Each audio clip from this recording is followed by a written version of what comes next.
कधीच नाही चुकणार तुमचे फेवरेट टीव्ही शोज झी5 सोबत, तेही एकदम फ्री। स्कूल मध्ये आमची टीचर आम्हाला कधी कधी क्लासरूमच्या बाहेर काढते, तसंच आपल्याला पण रूमच्या बाहेर काढतायत काय? आपण आपल्या रूम मध्ये परत कधी यायचं? अहो द्या ना उत्तर द्या। मुलांनो, तुम्हाला माहिती आहे ना, आपली तनया काकू प्रेग्नेंट आहे, तिला बाळ होणार आहे, माहिती आहे ना तुम्हाला? हो, आम्हाला माहिती आहे। मग आपल्या तनया काकूची झोप झाली पाहिजे, हो की नाही? जर तनया काकू झोपली तर बाळही झोपेल। बाळाची झोप होणं पण किती गरजेचं आहे, बरोबर की नाही? आणि जर का बाळ झोपलं नाही तर मग काय होईल? बाळ आजारी पडेल, त्याला त्रास होईल। चालेल तुम्हाला? आवडेल? नाही, आम्हाला नाही चालणार। मग तुम्ही केलेला आरडाओरडा त्याला ऐकू जाऊ नये म्हणून आपल्याला खाली राहायला जायचंय, कळलं? आई, पण बाळ तर कुठे झोपलेलंच असतो ना, पण बाळाला फुटत आवाज कसा ऐकू जाईल? हा,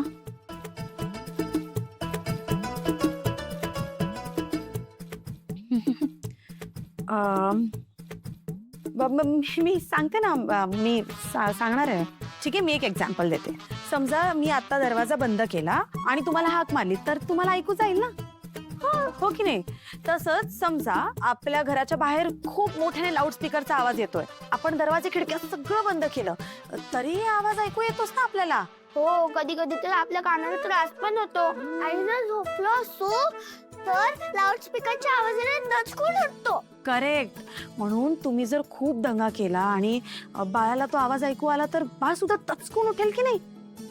म्हणून आपल्याला खाली जायचंय। मग तुम्ही खाली गेलात, आवाज केला, मस्ती केली तर बाळाला ऐकू नाही जाणार, त्याला त्रास नाही होणार, हो की नाही? मग तुम्ही खूप मज्जा करू शकता, खूप मस्ती करू शकता, जेवढा दंगा पाहिजे तेवढा घालू शकता। आई, पण सर्वात जास्त दंगा ही चिनूच करते। ए, काय रे? तूच जास्त दंगा करतो। आई, याला बघ बरं दंगा करतो। बघ दंगा करते, बघ दंगा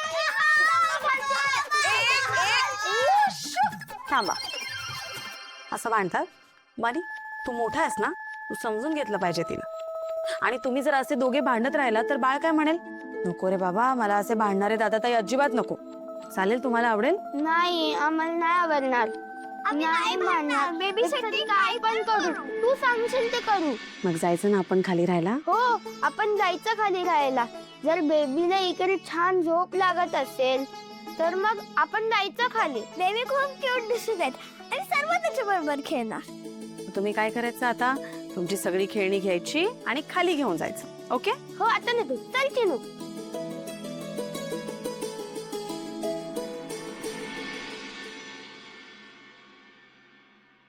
बघा, समजूतदार आहेत आपली मुलं, त्यांना समजावून सांगितलं ना तर ऐकतात ते। हाच समजूतदारपणा जर आपल्या घरातल्या मोठ्यांमध्ये आला असता तर तुमचे एवढे हाल नाही झाले असते। काय झालं? कोणाचे हाल होत आहेत? कोणाचे नाही होत आहेत।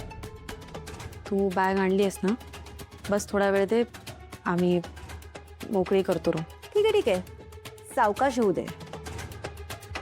नाही, कोणाचे हाल होत नाहीयेत ना, ते महत्वाचं आहे।